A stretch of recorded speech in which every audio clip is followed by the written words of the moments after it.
Very குட்மா, very good. உன் ஃப்ரெண்ட போட்டியா பார்க்காம அவனும் நல்லா மார்க் வாங்குவான், அவனுக்கு கிஃப்ட் கொடுக்கணும்னு சொல்ற பத்தியா? உன் நல்ல மனசுக்கு நீ நல்லா இருப்பமா. இந்த குட்டி பொண்ணுகிட்ட எனக்கு பிடிச்சது இந்த பாசிட்டிவ் வேர்ட்ஸ் தான். செம்ம போல்டான பொண்ணுமா. எனக்கு அதனால தான் ஃபர்ஸ்ட் டைம் நிலாவை பார்க்கும்போதே அவ்வளோ கனெக்டடா இருந்துச்சு. ஆமாமா, இருக்கும் இருக்கும்.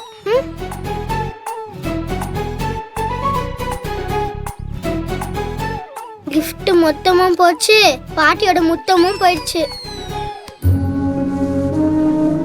நீ நிலாவை பாராட்டி பேசுறத பார்த்து கவின் ஒரு மாதிரி ஆயிட்டான் பாரு. அவன் டென்ஷன் ஆகட்டும், ஒன்னும் பிரச்சனை இல்லைங்க. இப்படி எல்லாம் இவளை ஹைலைட் பண்ணி பேசினாதான் அவனுக்கும் கோபம் வரும். கோபம் வந்தாதான் அவன் அடுத்த எக்ஸாம்ல நல்லா படிச்சு நிலாவை விட நல்ல மார்க் வாங்கணும்னு ஒரு போட்டி போடுற எண்ணத்தோட படிப்பான். அதுவும் சரிதான்.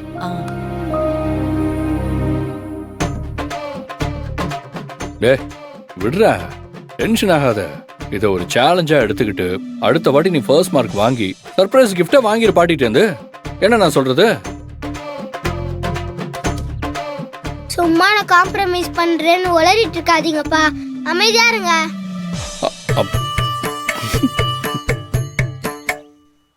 கௌஷிக், டின்னர் ரெடி ஆயிடுச்சான்னு போய் பாரு. இன்னும் 10 நிமிஷத்துல டைனிங் டேபிள் எல்லாமே நிரம்பி இருக்கும் மேடம். வாங்க, எதுக்கும் ஒரு தடவை செக் பண்ணுவோம். சொல்லிட்டு இல்லைன்னா மிதிப்பாங்க. பாட்டி, இந்த வீடு எனக்கு ரொம்ப பிடிச்சிருக்கு.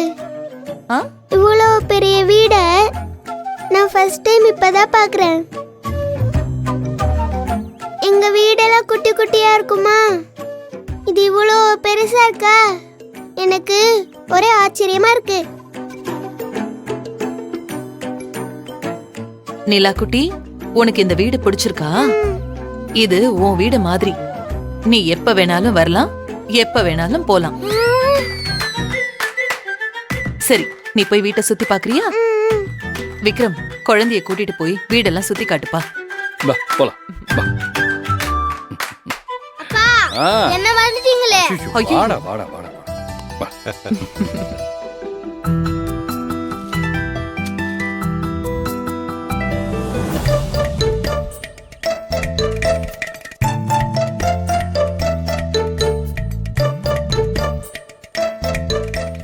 எதுக்கு இவளுக்கு இன்னைக்கு இவ்வளோ பில்டப் கொடுக்குறாங்க?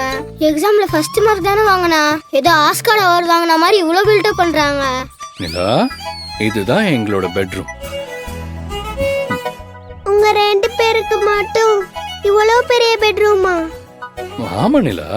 அங்கிள், இதுல 10% தான் நான், எங்க அம்மா, பாட்டி, எங்க மாமா எல்லாரும் தங்கி இருக்கோம்.